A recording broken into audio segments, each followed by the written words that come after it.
Aujourd'hui, on va parler de 5 astuces pour diminuer son exposition aux toxines dans sa maison.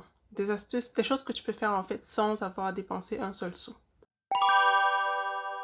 La première astuce, toute simple, c'est d'aérer.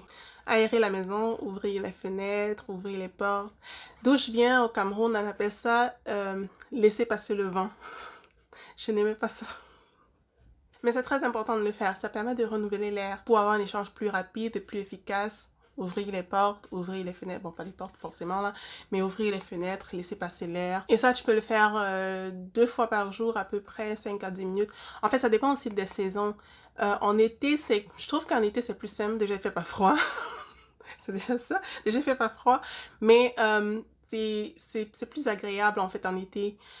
Et en plus, on le fait un peu instinctivement en été parce qu'il fait chaud, on veut que s'il y a de l'air frais à l'extérieur, que cela rentre dans la maison. Donc, en été, c'est bien plus simple. En hiver, je trouve ça bien plus difficile parce qu'il fait froid. Très froid. Mais il faut quand même le faire en hiver. L'échange est important et ça permet aussi de diminuer son exposition au virus. Je me rappelle pendant la COVID, c'est pas juste le virus de la COVID, on s'entend. Tous les virus qui circulent en hiver, en automne, au printemps et tout là, surtout en automne, diminuer son exposition à ces virus-là. Je me rappelle pendant la COVID, il y avait ce débat-là sur les chaînes de radio à la télé aussi, où il fallait ventiler les salles de classe, donc ouvrir les fenêtres pour l'échange d'air. Donc, c'est prouvé scientifiquement que cet échange d'air-là permet de diminuer l'exposition au virus et se débarrasser des germes et tout dans l'air. Parlant d'hiver, en hiver, il faut faire attention à l'humidité. Oui, c'est important de laisser passer l'air dans la maison, même pendant l'hiver, mais il faut faire attention à l'humidité. Il ne faudrait pas qu'il y ait trop d'humidité qui rentre dans la maison. Donc, ouvrir les fenêtres, oui, mais juste pendant quelques minutes. Il est recommandé de ne pas aller au-delà de 30 minutes en hiver. Je crois même pas qu'il y ait quelqu'un qui supporterait d'avoir... Bon bref, moi je supporterais pas d'avoir les fenêtres ouvertes pendant 30 minutes en hiver. Il faudra aussi voir avec le chauffage. Ah oui, fermer le chauffage quand on aère la maison. Vite. C'est très important parce qu'on veut pas... On veut pas chauffer l'extérieur de la maison. Je ne veux pas faire ça. Mais comme je disais, oui, ne pas dépasser les 30 minutes parce que là, il y a la possibilité que l'humidité rentre dans la maison et s'installe. Et ça peut faire de la moisissure et ça, on ne veut pas du tout. Oui, ne pas oublier le sous-sol aussi. Parfois, c'est juste une pièce si on n'utilise pas au quotidien, c'est une pièce qu'on peut oublier, mais ne pas oublier le sous-sol, c'est important. Tu peux t'acheter un hygromètre. Ça te permet de mesurer l'humidité dans la maison. L'idéal, ce serait entre 40 et 60%. L'idéal, mais il faut surtout pas aller au-delà de 80%. Deuxième astuce, je crois que c'est quelque chose qui est assez piquant. Les gens autour de moi trouvent ça assez extrême, mais voilà, je sais pas trop. Tu peux me dire si toi tu trouves ça extrême ou pas. Se débarrasser des désodorisants, parfums de maison, parfums de chambre, rafraîchissants, tous ces trucs qu'on pulvérise dans l'air là pour rendre l'air plus agréable ou avoir une bonne senteur dans la maison. Tout. On les met à la poubelle. On s'en débarrasse. Les bougies. Ah là là. Ah, respirons. Bougie, parfumée ou non. En fait, déjà non parfumée. La bougie, telle qu'on la connaît là, c'est celle qu'on retrouve partout, bien sûr. C'est très souvent fait à base de pétroleum. Et c'est vraiment pas quelque chose qu'on devrait respirer. C'est pas quelque chose que nos enfants devraient respirer. Ça dégage des gaz très toxiques. Un des gaz que ça dégage, le benzène. Un autre, je crois, c'est le toluène. Ce sont des trucs qu'on retrouve dans l'essence qu'on met dans nos voitures.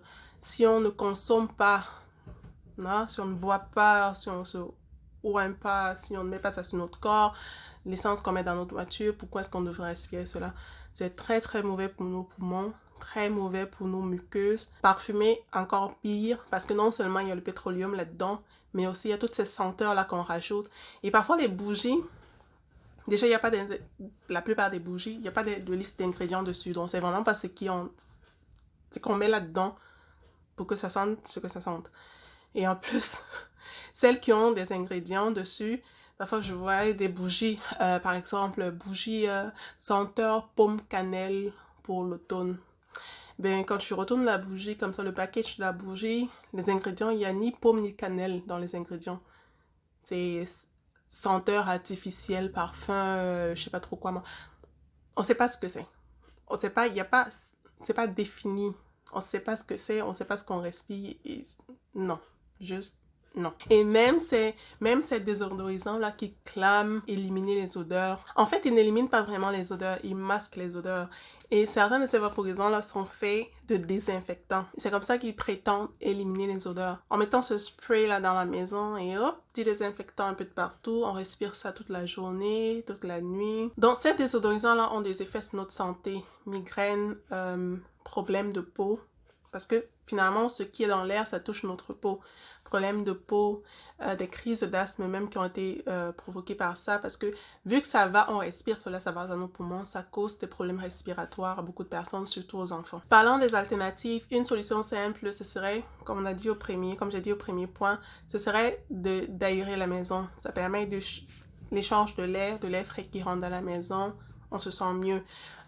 Ou si on sent qu'il y a une source d'odeur quelque part, d'éliminer la source d'odeur, utiliser du vinaigre ou du bicarbonate de soude, ce sont des désodorisants naturels.